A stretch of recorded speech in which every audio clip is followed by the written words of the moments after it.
ತಮಿಳುನಾಡಿನಲ್ಲಿ ಬಿಎಸ್ಪಿ ರಾಜ್ಯಾಧ್ಯಕ್ಷನ ಬರ್ಬರ ಹತ್ಯೆ ಆಗಿದೆ. ಬಿಎಸ್ಪಿ ಅಧ್ಯಕ್ಷ ಆರ್ಮ್ಸ್ಟ್ರಾಂಗ್ನನ್ನ ಬರ್ಬರವಾಗಿ ಹತ್ಯೆ ಮಾಡಲಾಗಿದೆ. ಚೆನ್ನೈನಲ್ಲಿ ದುಷ್ಕರ್ಮಿಗಳಿಂದ ದಾಳಿ ಮಾಡಿ ಬಿಎಸ್ಪಿ ಅಧ್ಯಕ್ಷ ಆರ್ಮ್ಸ್ಟ್ರಾಂಗ್ನನ್ನ ಬರ್ಬರವಾಗಿ ಹತ್ಯೆ ಮಾಡಲಾಗಿದೆ. ಪೆರಂಬೂರಿನ ನಿವಾಸದ ಬಳಿನೇ 6 ಜನರಿಂದ ಹತ್ಯೆ ಮಾಡಲಾಗಿದೆ. ಆರ್ಮ್ಸ್ಟ್ರಾಂಗ್ ಹತ್ಯೆಯನ್ನು ಖಂಡಿಸಿ ಬೆಂಬಲಿಗರು ಪ್ರತಿಭಟನೆ ಮಾಡ್ತಾ ಇದ್ದಾರೆ. ರಸ್ತೆ ತಡೆ ನಡೆಸಿ ಬಿಎಸ್ಪಿ ಕಾರ್ಯಕರ್ತರು ಆಕ್ರೋಶ ವ್ಯಕ್ತಪಡಿಸ್ತಾ ಇದ್ದಾರೆ, ಪ್ರತಿಭಟನೆ ಮಾಡ್ತಾ ಇದ್ದಾರೆ. ಇವರೆಲ್ಲ ಯಾರು, ಯಾವ ಕಾರಣಕ್ಕಾಗಿ ಈ ರೀತಿಯಾಗಿ ಬರ್ಬರ ಹತ್ಯೆ ಮಾಡಿದ್ದಾರೆ ಅನ್ನೋದರ ಬಗ್ಗೆ ಸದ್ಯಕ್ಕೆ ಪೊಲೀಸರ ತನಿಖೆಯಿಂದ ಮಾಹಿತಿ ಲಭ್ಯವಾಗಬೇಕಾಗಿದೆ.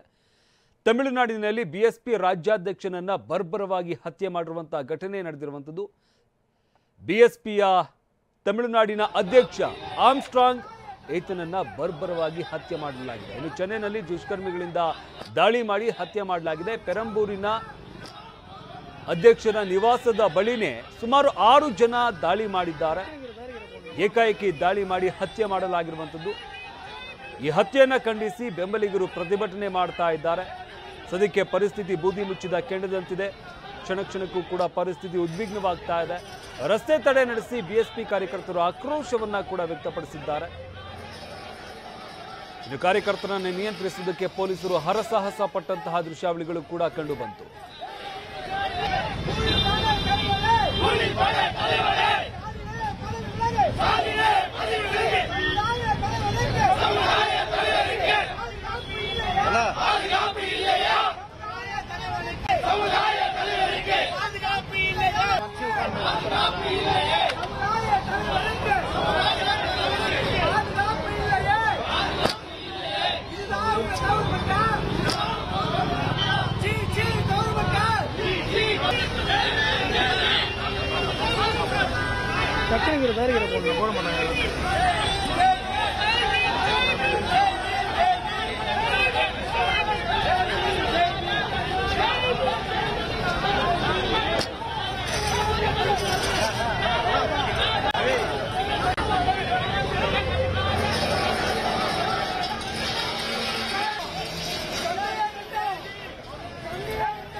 ಬಿಎಸ್ಪಿ ರಾಜ್ಯಾಧ್ಯಕ್ಷನನ್ನ ಬರ್ಬರವಾಗಿ ಹತ್ಯೆ ಮಾಡಲಾಗಿದೆ.